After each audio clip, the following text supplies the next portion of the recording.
सगळ्या ज्या गोष्टी ज्या आहेत ना त्या अज्ञानातून निर्माण होतात.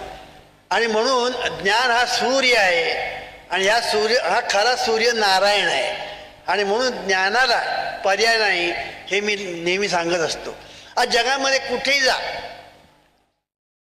देव सर्व ठिकाणी भरलेला आहे हा वादाचा विषय होऊ शकेल, पण जगामध्ये सर्व ठिकाणी दुःख भरलेलं आहे हा वादाचा विषय होऊ शकत नाही. कारण ती वस्तुस्थिती आहे. ते तुकाराम महाराजांनी सांगून ठेवलेलं आहे 300 वर्षापूर्वी, सुख पाहता जवा पाडे दुःख पर्वत एवढे. आता पर्वत कुठे आणि जव कुठे? म्हणजे सुख जवळजवळ नाहीच. सुखाचा धागा एक आणि बाकीचे 100 दुःखाचे धागे असं जे म्हटलेलं आहे. तर सांगायचा मुद्दा असा की जगामध्ये सर्व ठिकाणी दुःख भरलेलं आहे, तो वादाचा विषय नाही.